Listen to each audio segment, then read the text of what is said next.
ಆತ್ಮೀಯ ವಿದ್ಯಾರ್ಥಿಗಳೇ, ಮತ್ತೊಮ್ಮೆ ನಿಮಗೆ ವ್ಯಾಕರಣದ ತರಗತಿಗೆ ಸ್ವಾಗತವನ್ನು ಕೋರುತ್ತಾ ಇಂದಿನ ವಿಷಯವನ್ನು ಮುಂದುವರಿಸೋಣ. ಈಗಾಗಲೇ ನಿಮಗೆ ತಿಳಿದಿದೆ, ನಾವು ಕಾಲಗಳು ಅನ್ನುವಂತಹ ವ್ಯಾಕರಣಾಂಶಗಳ ಬಗ್ಗೆ ಮಾಡ್ತಾ ಇದ್ದೀವಿ.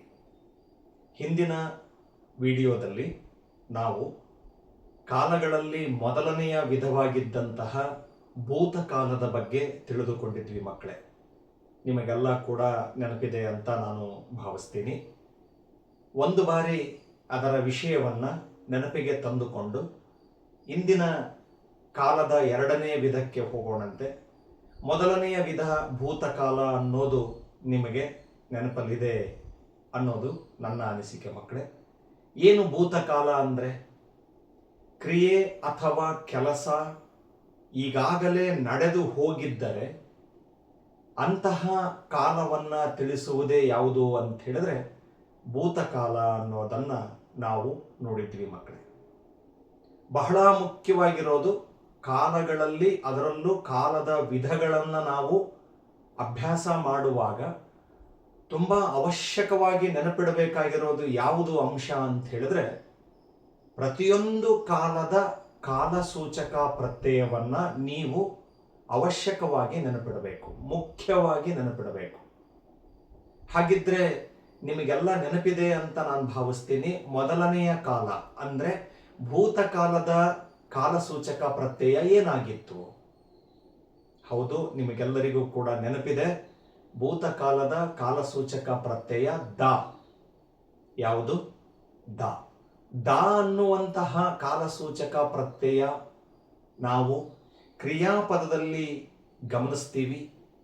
ಧಾತುವಿನ ಜೊತೆಗೆ ಆ ದ ಎನ್ನುವ ಕಾಲಸೂಚಕ ಪ್ರತ್ಯಯ, ಅದರ ಜೊತೆಯಲ್ಲಿ ಆಖ್ಯಾತ ಪ್ರತ್ಯಯಗಳು ಸೇರಿಕೊಂಡು ಭೂತಕಾಲದ ಕ್ರಿಯಾಪದಗಳು ರಚನೆಯಾಗೋದನ್ನು ನೀವೆಲ್ಲರೂ ಕೂಡ ಗಮನಿಸಿದ್ರಿ ಮಕ್ಕಳೇ. ಉದಾಹರಣೆಗೆ ಹೇಳೋದಾದರೆ, ಹಾಡಿದನು ಹೇಳಿದ್ದೆ ನಾನು. ಹಾಗೆಯೇ ಓದಿದನು, ಓಡಿದನು ಅಥವಾ ಮಾಡಿದನು. ನೋಡಿ, ನಾನೀಗ ಹೇಳೋ ಉದಾಹರಣೆಗಳಲ್ಲೆಲ್ಲ ಕೂಡ ಭೂತಕಾಲದ ಕಾಲಸೂಚಕ ಪ್ರತ್ಯಯ ದ ಬಂದಿತ್ತು. ನೆನಪಿದೆಯಲ್ಲ? ಮಾಡಿದನು ದ ಬರುತ್ತೆ ಅಲ್ಲಿ. ಮಾಡು ಅನ್ನುವ ಧಾತುವಿಗೆ ದ ಅನ್ನುವ ಭೂತಕಾಲದ ಕಾಲಸೂಚಕ ಪ್ರತ್ಯಯ, ಅದರ ಜೊತೆಯಲ್ಲಿ ಅನು, ಪುಲ್ಲಿಂಗ ರೂಪದಲ್ಲಿ ಅನು ಅನ್ನುವಂಥದ್ದು ಆಖ್ಯಾತ ಪ್ರತ್ಯಯ ಸೇರಿಕೊಂಡು ಮಾಡಿದನು ಅನ್ನೋ ಪದ ರಚನೆಯಾಗಿದ್ದನ್ನು ನೀವು ಗಮನಿಸಿದ್ರಿ. ಇದೇ ರೀತಿಯಲ್ಲಿ ಅನೇಕ ಉದಾಹರಣೆಗಳನ್ನು ನಾವು ಗಮನಿಸಬಹುದು. ಕೇಳಿದನು, ಕೇಳಿದಳು ಸ್ತ್ರೀಲಿಂಗ ರೂಪ. ಇನ್ನು ಬಹುವಚನ ರೂಪಕ್ಕೂ ಕೂಡ ನಾವು ಹೇಳಬಹುದು ಕೇಳಿದರು ಅಲ್ವಾ? ದ ಅನ್ನುವಂತಹ ಕಾಲಸೂಚಕ ಪ್ರತ್ಯಯ ಬಂದಿತ್ತು ಅಂದರೆ ಅದು ಯಾವ ಕಾಲವಾಗಿತ್ತು? ಮೊದಲನೆಯ ಕಾಲ, ಭೂತಕಾಲವನ್ನು ಸೂಚಿಸ್ತಕ್ಕಂತಹ ಪ್ರತ್ಯಯ ದ ಆಗಿತ್ತು. ಅದನ್ನು ಆಧಾರವಾಗಿಟ್ಕೊಂಡು ಉದಾಹರಣೆಗಳ ಸಮೇತ ನಾವು ನೋಡಿದ್ವಿ ಮಕ್ಕಳೇ. ಈ ದಿನದ ತರಗತಿಯಲ್ಲಿ ನಾವು ಕಾಲದ ಎರಡನೆಯ ವಿಧಕ್ಕೆ ಹೋಗೋಣ. ಅದು ಯಾವುದು ಅನ್ನೋದು ಈಗಾಗಲೇ ನಿಮಗೆ ಕಣ್ಣೆದುರಿಗೆ ಕಾಣ್ತಾ ಇದೆ. ವರ್ತಮಾನ ಕಾಲ. ನೆನಪಿದೆಯಲ್ಲ? ಕಾಲಗಳಲ್ಲಿ ಎರಡನೇದು. ನಾವು ಕ್ರಮಾನುಗತವಾಗಿ ಕಾಲಗಳನ್ನು ಹೆಸರಿಸೋದು ಹೀಗೇನೆ. ಮೊದಲನೇದು ಭೂತಕಾಲ, ಎರಡನೇದು ವರ್ತಮಾನ ಕಾಲ, ಮೂರನೇದು ಭವಿಷ್ಯತ್ ಕಾಲ. ಈಗ ಅದರಲ್ಲಿ ಎರಡನೆಯ ಕಾಲಕ್ಕೆ ಬರ್ತಾ ಇದ್ದೀವಿ, ವರ್ತಮಾನ ಕಾಲ. ಏನು ವರ್ತಮಾನ ಕಾಲ ಅಂದರೆ? ಇಲ್ಲಿ ವ್ಯಾಖ್ಯಾನ ಇದೆ ಮಕ್ಕಳೇ, ಸರಿಯಾಗಿ ಗಮನಿಸಿ. ಕ್ರಿಯೆಯು ಈಗ ಸದ್ಯದ ಪರಿಸ್ಥಿತಿಯಲ್ಲಿ ನಡೆಯುತ್ತಿದ್ದರೆ, ಬಹಳ ಮುಖ್ಯ ಮಕ್ಕಳೇ ಇದು. ಯಾವಾಗ ಕೆಲಸ ಅನ್ನೋದು ಜರುಗ್ತಿರ್ತತಿ, ನಡೀತಾ ಇರ್ತತಿ ಅಂತ ಹೇಳಿದ್ರೆ, ಈಗ ಸದ್ಯದ ಪರಿಸ್ಥಿತಿಯಲ್ಲಿ, ಅಟ್ ಪ್ರೆಸೆಂಟ್ ಅಂತ ಹೇಳ್ತೀವಲ್ಲ, ಪ್ರೆಸೆಂಟ್ ಟೆನ್ಸ್. ಕ್ರಿಯೆ ಅಥವಾ ಕೆಲಸ ಈಗ ಸದ್ಯದ ಪರಿಸ್ಥಿತಿಯಲ್ಲಿ ನಡೆಯುತ್ತಿದ್ದರೆ, ಈಗ ನಡೀತಾ ಇರಬೇಕು, ಅದನ್ನ ಸೂಚಿಸುವ ಕಾಲವನ್ನ ನಾವು ಎಂತಹ ಕಾಲ ಅಂತ ಹೇಳಿ ಕರಿತೀವಿ ಅಂತ ಹೇಳಿದ್ರೆ ವರ್ತಮಾನ ಕಾಲ ಎನ್ನುತ್ತೇವೆ. ಕ್ರಿಯೆ ಅಥವಾ ಕೆಲಸ ಈಗ ನಡೀತಾ ಇರಬೇಕು, ನಡೆದು ಹೋಗಿರಬಾರ್ದು, ಮುಂದೆ ನಡಿಬಾರ್ದು, ಈಗ ನಡೀತಿರಬೇಕು. ಸದ್ಯದ ಪರಿಸ್ಥಿತಿಯಲ್ಲಿ ಕ್ರಿಯೆ ನಡೆಯುತ್ತಿದ್ದರೆ, ಕೆಲಸ ನಡೆಯುತ್ತಿದ್ದರೆ ಅದನ್ನ ಸೂಚಿಸುವ ಕಾಲವೇ ಯಾವುದಾಗಿದೆ ಅಂತ ಹೇಳಿದ್ರೆ ವರ್ತಮಾನ ಕಾಲವಾಗಿದೆ ಮಕ್ಕಳೇ. ಹಾಗಾದ್ರೆ ಬಹಳ ಮುಖ್ಯವಾಗಿರ್ತಕ್ಕಂತಹ ಅಂಶ ಆ ವರ್ತಮಾನ ಕಾಲವನ್ನ ಸೂಚಿಸ್ತಕ್ಕಂತಹ ಕಾಲಸೂಚಕ ಪ್ರತ್ಯಯ ಏನಾಗಿದೆ. ಇದಕ್ಕೂ ಕೂಡ ಒಂದು ಕಾಲಸೂಚಕ ಪ್ರತ್ಯಯ ಇದೆ ಮಕ್ಕಳೇ. ಕಣ್ಣೆದುರಿಗೆ ಕಾಣ್ತಾ ಇದೆ ನೋಡಿ. ಏನಿದೆ ಕಾಲಸೂಚಕ ಪ್ರತ್ಯಯ ವರ್ತಮಾನ ಕಾಲದ್ದು? ಉತ್ತ. ಏನು? ಉತ್ತ. ಉತ್ತ ಅನ್ನುವಂತಹ ಈ ಪ್ರತ್ಯಯ ಇದೆಯಲ್ಲ ಮಕ್ಕಳೇ, ತುಂಬಾ ಚೆನ್ನಾಗಿ ನೆನ್ಪಿಟ್ಕೊಳ್ಳಿ. ಇದು ಯಾವ ಕಾಲವನ್ನ ಸೂಚಿಸುತ್ತದೆ ಅಂತ ಹೇಳಿದ್ರೆ ವರ್ತಮಾನ ಕಾಲವನ್ನ ಸೂಚಿಸ್ತಕ್ಕಂತಹ ಪ್ರತ್ಯಯ. ನಮಗೆ ಕ್ರಿಯಾಪದಗಳಲ್ಲಿ ಉತ್ತ ಅನ್ನುವಂಥದ್ದು ಪ್ರತ್ಯಯ ಸೇರಿತ್ತು ಅಂದ್ರೆ ನಾವು ಬಹಳ ಸುಲಭವಾಗಿ ಇದು ವರ್ತಮಾನ ಕಾಲವನ್ನ ಸೂಚಿಸುವ ಕ್ರಿಯಾಪದ ಅನ್ನೋದನ್ನ ಪತ್ತೆ ಮಾಡಿಬಿಡ್ಬೋದು, ಗುರುತಿಸಿ ಬಿಡಬಹುದು. ಅರ್ಥ ಆಗ್ತದಲ್ಲ? ಹಾಗಾದ್ರೆ ಆ ವರ್ತಮಾನ ಕಾಲದ ಕ್ರಿಯಾಪದಗಳು ಹೇಗೆ ರಚನೆ ಆಗ್ತವೆ, ಧಾತುವಿನ ಜೊತೆಯಲ್ಲಿ ಏನೇನು ಸೇರ್ತವೆ ಅನ್ನೋದು ಇಲ್ಲೊಂದಿಷ್ಟು ಸಾಲುಗಳಿದಾವೆ, ಅವು ನಮಗೆ ತಿಳಿಸ್ಕೊಡ್ತವೆ. ಗಮನ ಕೊಡಿ ಮಕ್ಕಳೇ. ನೋಡಿ ಏನಿದೆ, ಧಾತುಗಳಿಗೂ, ಧಾತು ಅಂದ್ರೇನು ಅನ್ನೋದು ಈಗಾಗಲೇ ಹಿಂದಿನ ತರಗತಿಯಲ್ಲಿ ನಿಮಗೆ ಮನವರಿಕೆಯಾಗಿದೆ. ಯಾವುದಕ್ಕೆ ನಾವು ಧಾತು ಅಂತ ಕರಿತೀವಿ? ಒಂದು ಕ್ರಿಯಾಪದದ ಮೂಲ ರೂಪಕ್ಕೆ ನಾವೇನಂತ ಕರಿತೀವಿ? ಧಾತು ಅಂತ ಕರಿತೀವಿ. ಅದಕ್ಕೆ ಇನ್ನೊಂದು ಹೆಸರು ಕೂಡ ಇದೆ, ಕ್ರಿಯಾ ಪ್ರಕೃತಿ. ಏನ್ ಹೇಳಿ? ಕ್ರಿಯಾ ಪ್ರಕೃತಿ. ಏನು ಧಾತು? ಆ ಪರಿಕಲ್ಪನೆಯನ್ನು ನಿಮಗೆ ಗೊತ್ತಿರಬೇಕು. ಪ್ರತ್ಯಯವನ್ನ ಸೇರದೇ ಇರುವ ರೂಪಕ್ಕೆ, ಪದಕ್ಕೆ ಯಾವುದೇ ರೀತಿಯ ಪ್ರತ್ಯಯಗಳು ಸೇರಿರಬಾರದು. ಅದು ವಿಭಕ್ತಿ ಪ್ರತ್ಯಯಗಳಾಗಿರಲಿ ಅಥವಾ ಕಾಲಸೂಚಕ ಪ್ರತ್ಯಯಗಳಾಗಿರಲಿ, ಯಾವುದೇ ರೀತಿಯ ಪ್ರತ್ಯಯಗಳಾಗಿರಬಹುದು ಮಕ್ಕಳೇ.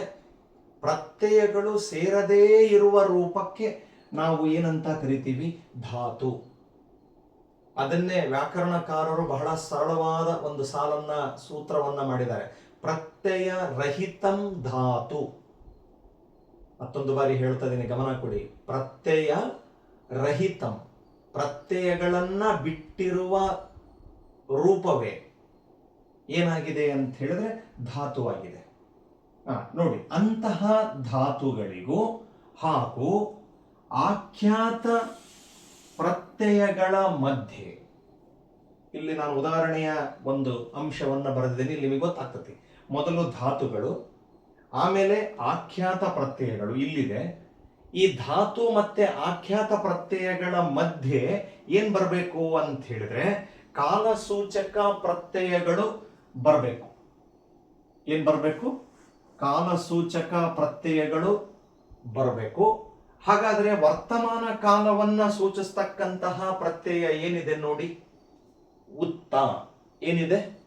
ಉತ್ತ ಎಂಬ ಕಾಲಸೂಚಕ ಪ್ರತ್ಯಯ ಬಂದಿದ್ದರೆ, ಆ ಉತ್ತ ಅನ್ನುವಂತಹ ಪ್ರತ್ಯಯ ಬಂದ್ರೆ ಅದು ಯಾವ ಕಾಲವನ್ನ ಸೂಚಿಸ್ತಕ್ಕಂತಹ ಕ್ರಿಯಾಪದಗಳು ಅಂತ ಹೇಳಿ ಕರೆಸಿಕೊಳ್ತವೆ ಅಂದ್ರೆ ವರ್ತಮಾನ ಕಾಲದ ಕ್ರಿಯಾಪದಗಳು ಎನಿಸಿಕೊಳ್ಳುವವು.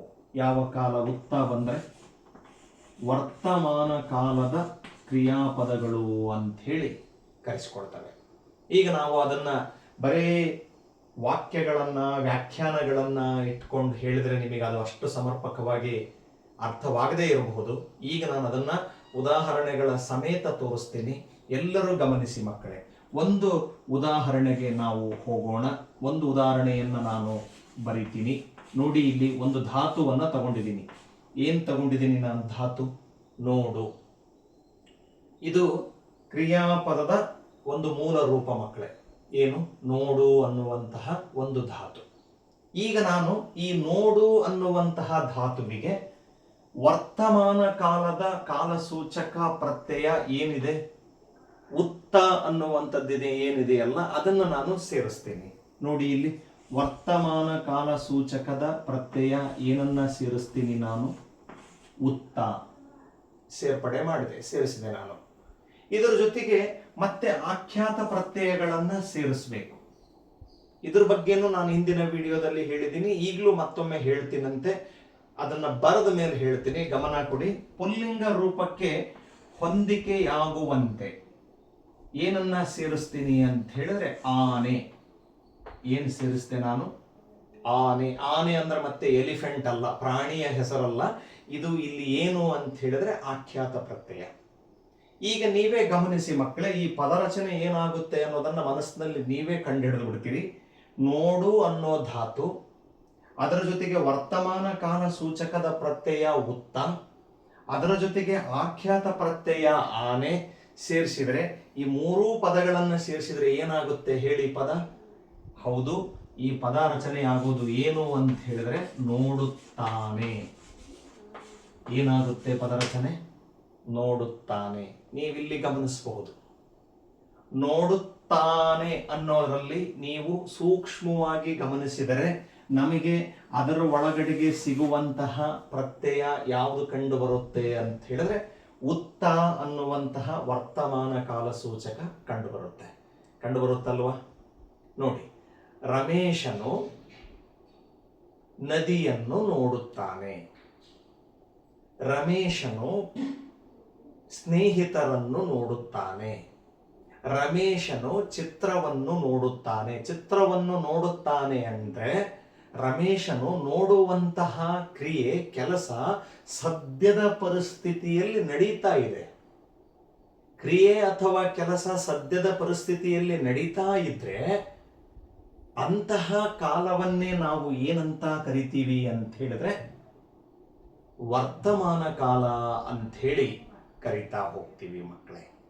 ಅರ್ಥ ಮಾಡಿಕೊಳ್ತದಿರಿ? ಅದನ್ನೇನಂತ ಕರಿತೀವಿ ನಾವು? ವರ್ತಮಾನ ಕಾಲ ಅಂತ ಹೇಳಿ ಕರಿತಾ ಹೋಗ್ತೀವಿ. ನಿಮಗೆಲ್ಲರಿಗೂ ಕೂಡ ಅದು ಅರ್ಥ ಆಗ್ತಾ ಇದೆ ಅಂತ ಹೇಳಿ ಭಾವಿಸ್ತೀನಿ ಮಕ್ಕಳೇ. ನೋಡಿ, ಇನ್ನೊಂದು ಉದಾಹರಣೆಗೆ ಹೋಗೋಣ. ಇನ್ನೊಂದು ಏನು ಉದಾಹರಣೆ? ಇದನ್ನೇ ನಾವು ಸ್ತ್ರೀಲಿಂಗ ರೂಪಕ್ಕೆ ಬದಲಾಯಿಸೋಣ ಮಕ್ಕಳೇ. ನೋಡು ಅನ್ನೋದನ್ನೇ ತಗೊಳ್ತೀನಿ ಧಾತುವನ್ನ, ಅದಕ್ಕೆ ಮತ್ತೆ ಯಥಾ ಪ್ರಕಾರ ವರ್ತಮಾನ ಕಾಲದ್ದು ಪ್ರತ್ಯಯ ಏನು ಅಂತ ಹೇಳಿದ್ರೆ ಉತ್ತ ಸೇರಿಸ್ತೀನಿ. ಇದರ ಜೊತೆಗೆ ಇಲ್ಲಿ ಆಖ್ಯಾತ ಪ್ರತ್ಯಯವನ್ನ ಬದಲಾಯಿಸ್ತೀನಿ. ಏನು ಬದಲಾಯಿಸ್ತೀನಿ ಅಂದ್ರೆ ಆನೆ ಬದಲು ಆಳೆ. ಏನದು ಪದ? ಆಳೆ. ಇದು ಮೊದಲೊಂದಿಷ್ಟು ಹೇಳಿಬಿಡ್ತೀನಿ ಮಕ್ಕಳೇ, ನೆನಪಿಟ್ಕೊಳ್ಳಿ. ಹೇಳಿದೀನಿ ಆದರೂ ಹೇಳ್ತಾ ಇದ್ದೀನಿ. ಆಖ್ಯಾತ ಪ್ರತ್ಯಯ ಅಂದ್ರೆ ಯಾವಾಗಲೂ ಕೂಡ ಇದು ಕ್ರಿಯಾಪದದ ಕೊನೆಯಲ್ಲಿ ಸೇರುವಂತಹ ಪ್ರತ್ಯಯ ಮಕ್ಕಳೇ. ಸ್ಪಷ್ಟವಾಗಿ ಅರ್ಥ ಮಾಡ್ಕೊಳ್ಳಿ. ಆಖ್ಯಾತ ಪ್ರತ್ಯಯ ಎಲ್ಲಿ ಸೇರುವಂಥದ್ದು? ಕ್ರಿಯಾಪದದ ಕೊನೆಯಲ್ಲಿ, ಅಂದ್ರೆ ಧಾತುವಿನ ಕೊನೆಯಲ್ಲಿ ಸೇರ್ಪಡೆಯಾಗುವಂತಹ ಒಂದು ಪ್ರತ್ಯಯ. ಸರ್, ಇದ್ರ ಕೆಲಸ ಏನು ಅಂತ ನೀವು ಕೇಳಬಹುದು. ಹೇಳ್ತೀನಿ, ನೆನ್ಪಿಟ್ಕೊಳ್ಳಿ. ಆಖ್ಯಾತ ಪ್ರತ್ಯಯವನ್ನ ಹೊಂದಿದಾಗ ಮಾತ್ರ ಯಾವುದು ಧಾತು ಅಥವಾ ಕ್ರಿಯಾಪದದ ಕೊನೆಯಲ್ಲಿ ಏನು ಬಳಕೆಯಾದರೆ, ಆಖ್ಯಾತ ಪ್ರತ್ಯಯಗಳು ಬಳಕೆಯಾದರೆ ಮಾತ್ರ ಅದು ಒಂದು ಸಂಪೂರ್ಣ ಅರ್ಥವನ್ನ ಕೊಡುವಂತಹ ಕ್ರಿಯಾಪದವಾಗುತ್ತೆ ಮಕ್ಕಳೇ. ಬೇಕಾದ್ರೆ ಇಲ್ಲೊಂದು ಸ್ವಲ್ಪ ಉದಾಹರಣೆಯನ್ನ ಗಮನಿಸ್ರಿ. ಇವೆರಡನ್ನೇ ತಗೊಳ್ರಿ. ಆಖ್ಯಾತ ಪ್ರತ್ಯಯವನ್ನ ಸ್ವಲ್ಪ ಹೊತ್ತು ನೀವು ಅದನ್ನ ಕೈ ಬಿಡಿ, ಅದನ್ನ ಪಕ್ಕಕ್ಕಿಡಿ. ಇವೆರಡನ್ನೇ ತಗೊಳ್ಳಿ. ನೋಡು ಅನ್ನೋದಕ್ಕೆ ಉತ್ತ ಸೇರಿಸಿದ್ರೆ ಏನಾಗುತ್ತೆ? ಬರೇ ಕೇವಲ ನೋಡುತ್ತಾ ಅಲ್ವಾ? ನೋಡುತ್ತಾ. ಯಾವ್ದಾದ್ರೂ ಧಾತು ತಗೊಳ್ಳಿ. ಕೇಳು ಅನ್ನೋ ಪದಕ್ಕೆ ತಗೊಳ್ರಿ, ಕೇಳು, ಕೇಳುತ್ತಾ. ಮಾಡು ಅನ್ನೋ ಪದಕ್ಕೆ ಉತ್ತ ಸೇರಿಸ್ರಿ, ಮಾಡುತ್ತಾ. ಅಲ್ಲ, ಬರೆ ಅನ್ನೋದೊಂದು ಧಾತು, ಬರೆ ಅನ್ನೋದಕ್ಕೆ ಉತ್ತ ಸೇರಿಸ್ರಿ, ಬರೆಯುತ್ತಾ. ಅಲ್ವಾ? ಏನಾಗುತ್ತೆ ಹೇಳಿ? ನೋಡುತ್ತಾ ಅಂತಂದ್ರೆ ನೋಡುವ ಕ್ರಿಯೆ ಏನಾಗಿದೆ ಅನ್ನುವ ಸ್ಪಷ್ಟವಾದ ಪರಿಕಲ್ಪನೆ ನಮಗೆ ಸಿಗೋದಿಲ್ಲ. ಯಾಕೆ ಸಿಗೋದಿಲ್ಲ ಅಂತ ಹೇಳಿದ್ರೆ, ಕೇವಲ ಇವೆರಡನ್ನೇ ತೆಗೆದುಕೊಂಡಾಗ, ಅಂದ್ರೆ ಆಖ್ಯಾತ ಪ್ರತ್ಯಯವನ್ನ ಸೇರಿಸದೇ ಇದ್ದಾಗ ನಮಗೆ ಅದು ಕ್ರಿಯೆಯ ಪೂರ್ಣ ಅರ್ಥವನ್ನ ಕೊಡೋದಿಲ್ಲ.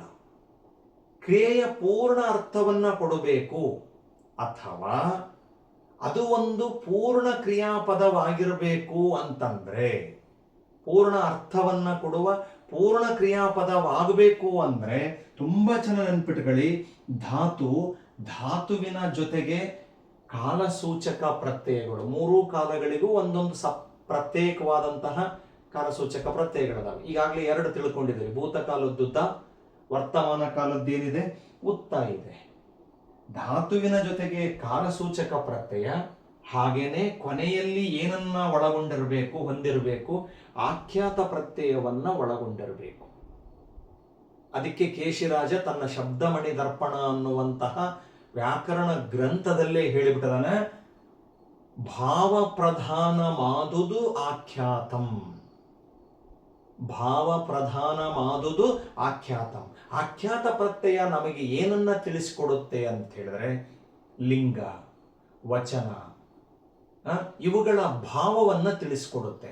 ಅಂದ್ರೆ ಕ್ರಿಯೆ ಅನ್ನುವಂಥದ್ದು, ಕೆಲಸ ಎನ್ನುವಂಥದ್ದು ಯಾವ ರೀತಿಯ ವ್ಯಕ್ತಿ ವಸ್ತುಗಳಿಂದ ನಡೀತಾ ಇದೆ, ಏನು ಪುಲ್ಲಿಂಗ ರೂಪದ ವ್ಯಕ್ತಿಯಿಂದ ನಡೆಯುತ್ತದೆಯೋ. ನೋಡಿ, ಇಲ್ಲಿ ನೋಡು ಅನ್ನೋ ಧಾತುವಿಗೆ ಉತ್ತ ಸೇರಿಸಿ ಆನೆ ಸೇರಿಸಿದ್ರೆ, ಆನೆ ಅನ್ನುವಂತಹ ಪ್ರತ್ಯಯ ನಮಗೆ ನೋಡುತ್ತಾನೆ ಪುಲ್ಲಿಂಗ ರೂಪವನ್ನು ತಿಳಿಸಿಕೊಡ್ತತಿ.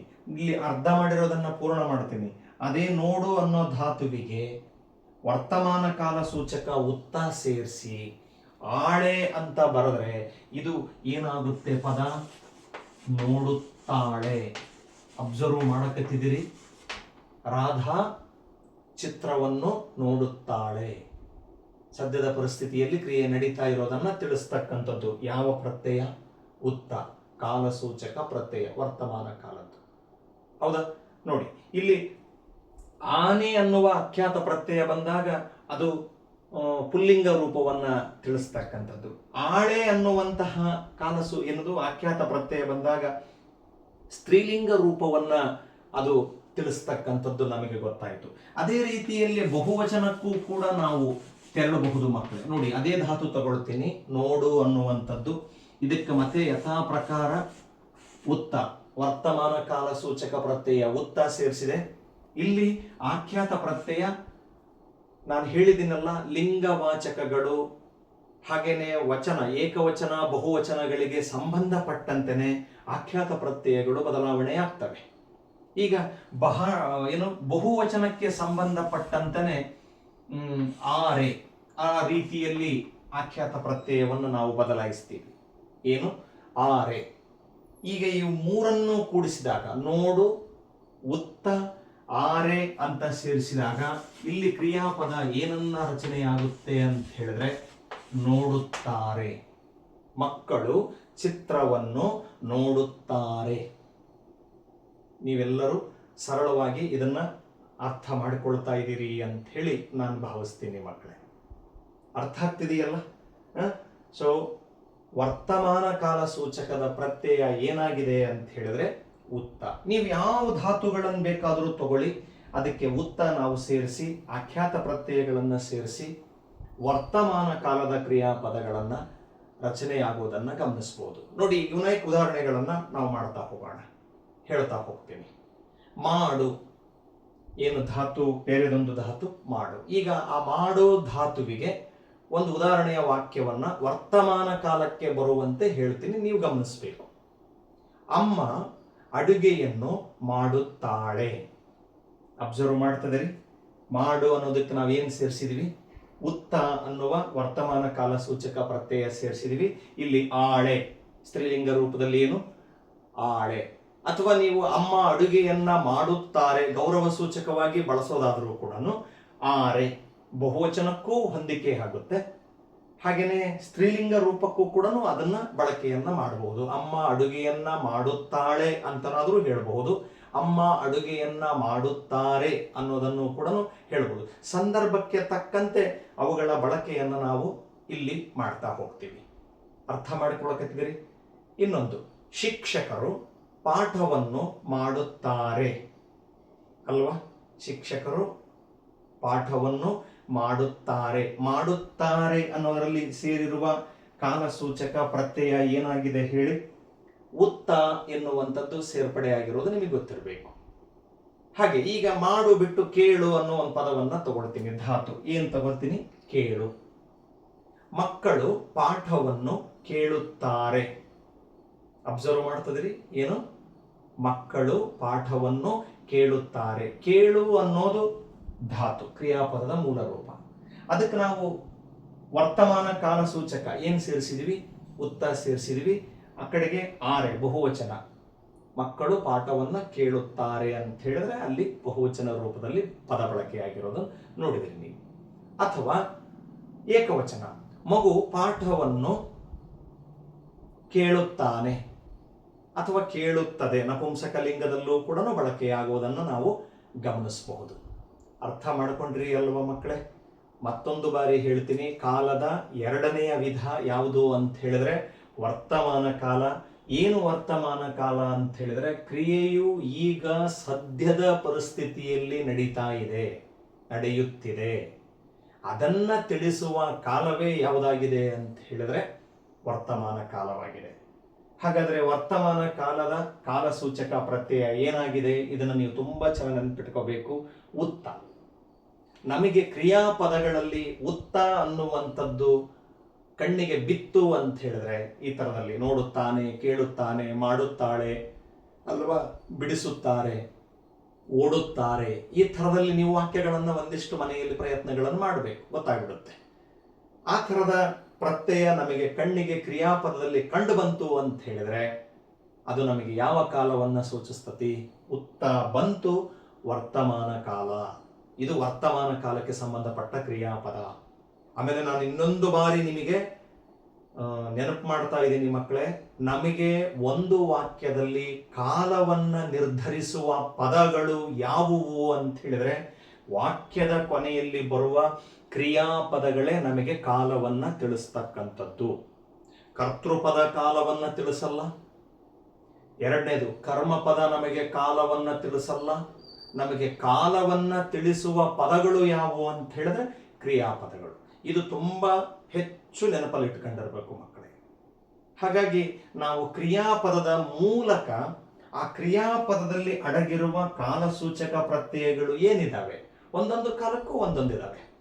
ಈಗ ಭೂತಕಾಲದ್ದು ದ ನುಡಿದಿರಿ, ಇವತ್ತು ವರ್ತಮಾನ ಕಾಲದ್ದು ಉತ್ತ ಅನ್ನೋದನ್ನ ಈ ತರಗತಿಯಲ್ಲಿ ನೋಡ್ತಾ ಇದ್ದೀರಿ. ಮುಂದೆ ಭವಿಷ್ಯತ್ ಕಾಲದ್ದು ಗೊತ್ತಾಗುತ್ತೆ. ಹಾಗಾಗಿ ಆ ಕಾಲಸೂಚಕ ಪ್ರತ್ಯಯಗಳು ಎಲ್ಲಿ ಅಡಗಿರ್ತವೆ ಅಂದ್ರೆ ಕ್ರಿಯಾಪದದಲ್ಲಿ ಅಡಗಿರ್ತವೆ. ನಿಮಗೆ ನೋಡ್ತಿದ್ದಂಗೆ ಕ್ರಿಯಾಪದ ನೋಡ್ತಿದ್ದಂಗೆ ಗೊತ್ತಾಗ್ಬಿಡ್ತದ ಅಲ್ಲಿ, ಓ ಇದರೊಳಗಡೆಗೆ ದಾ ಇದೆ ಅಂದ್ರೆ ಇದು ಭೂತಕಾಲ, ಕ್ರಿಯೆ ನಡೆದೋಗೈತಿ. ಓ ನೋಡುತ್ತಾನೆ, ಉತ್ತ ಬಂದಿದೆ ಅಂದ್ರೆ ಇದು ಸದ್ಯದ ಪರಿಸ್ಥಿತಿಯಲ್ಲಿ ಕೆಲಸ ನಡೆಯೋದನ್ನ ಹೇಳ್ತಾ ಇದೆ. ನೋಡುತ್ತಾನೆ, ನೋಡುತ್ತಾಳೆ, ಬರೆಯುತ್ತಾರೆ, ಕೇಳುತ್ತಾರೆ, ಓಡುತ್ತಾರೆ ಅಲ್ವಾ. ಉತ್ತ ಬಂತು ಅಂದ್ರೆ ನೀವು ಯಾವುದೇ ರೀತಿಯ ಅನುಮಾನ ಇಲ್ಲದಂಗೆನೆ ಇದು ವರ್ತಮಾನ ಕಾಲವನ್ನ ಸೂಚಿಸ್ತಕ್ಕಂತಹ ಕಾಲಸೂಚಕ ಪ್ರತ್ಯಯ ಅನ್ನೋದನ್ನ ಪತ್ತೆ ಮಾಡಿಬಿಡ್ಬೋದು. ಇದು ಅತ್ಯಂತ ಸುಲಭ ಅಂತ ನಾನು ಅಂದ್ಕೊಂಡಿದ್ದೀನಿ ಮಕ್ಕಳೇ. ಕಾಲಸೂಚಕ ಪ್ರತ್ಯಯಗಳನ್ನು ನೀವು ಅವಶ್ಯವಾಗಿ ನೆನಪಿಡಲೇಬೇಕು. ಯಾಕೆ ಅಂದರೆ ಪರೀಕ್ಷೆಯಲ್ಲಿ ತುಂಬ ಮುಖ್ಯವಾಗಿ ಕೇಳ್ತಾನೆ, ವೆರಿ ಇಂಪಾರ್ಟೆಂಟ್. ಇವುಗಳನ್ನು ನೀವು ನೆನಪಿಟ್ಟುಕೊಳ್ಳಲೇಬೇಕು. ಇಷ್ಟನ್ನು ಹೇಳೋದ್ರ ಮೂಲಕ ಮಕ್ಕಳೇ ನಿಮಗೆಲ್ಲರಿಗೂ ಕೂಡ ವರ್ತಮಾನ ಕಾಲದ ಈ ವಿಷಯ ಅರ್ಥವಾಗಿದೆ ಅಂತ ಹೇಳಿ ನಾನು ಭಾವಿಸ್ತಾ ಇದ್ದೀನಿ ಮಕ್ಕಳೇ. ಇದನ್ನು ಹೇಳ್ತಾ ವರ್ತಮಾನ ಕಾಲದ ವಿಷಯವನ್ನು ಇಲ್ಲಿಗೆ ಮುಕ್ತಾಯ ಮಾಡ್ತಾ ಇದ್ದೀನಿ. ಮುಂದಿನ ತರಗತಿಯಲ್ಲಿ ಕಾಲದ ಮೂರನೇ ವಿಧ ಯಾವುದು ಹೇಳಿ? ಭವಿಷ್ಯತ್ ಕಾಲ. ಅಲ್ಲಿಗೆ ನಾವು ಎಲ್ಲರೂ ಕೂಡ ತೆರಳೋಣ ಅನ್ನೋ ಮಾತನ್ನು ಹೇಳ್ತಾ ಇಲ್ಲಿಗೆ ನನ್ನ ಇಂದಿನ ತರಗತಿಯನ್ನು ಮುಗಿಸ್ತಾ ಇದ್ದೀನಿ. ಯಾರೆಲ್ಲ ನನ್ನ ಈ GMV ಕನ್ನಡ ಚಾನಲನ್ನು ನೋಡ್ತಾ ಇದ್ದೀರಿ, ದಯಮಾಡಿ ಸಬ್ಸ್ಕ್ರೈಬ್ ಮಾಡಿ ನೋಡಿ ಅನ್ನೋ ಮಾತನ್ನು ಹೇಳ್ತಾ ಇದ್ದೀನಿ. ಇಷ್ಟವಾದಲ್ಲಿ ಲೈಕ್ ಮಾಡಿ, ನಿಮ್ಮದೇ ಆಗಿರತಕ್ಕಂತಹ ಸಲಹೆ ಸೂಚನೆಗಳನ್ನು ಕಮೆಂಟ್ಸ್ಗಳ ಮೂಲಕ ತಿಳಿಸಿ. ಹಾಗೆಯೇ ಇದನ್ನು ಓದುವ ವಿದ್ಯಾರ್ಥಿಗಳಿಗೆ ಶೇರ್ ಮಾಡಿ ಅನ್ನೋದೊಂದೇ ನನ್ನ ಕಳಕಳಿಯ ವಿನಂತಿ. ಈ ಮಾತನ್ನು ಹೇಳ್ತಾ ಮುಂದಿನ ವಿಡಿಯೋದಲ್ಲಿ ಮತ್ತೆ ನಾನು ನಿಮ್ಮನ್ನು ಭೇಟಿ ಮಾಡ್ತೀನಿ. ಅಲ್ಲಿವರೆಗೂ ಎಲ್ರಿಗೂ ಕೂಡ ಧನ್ಯವಾದಗಳು.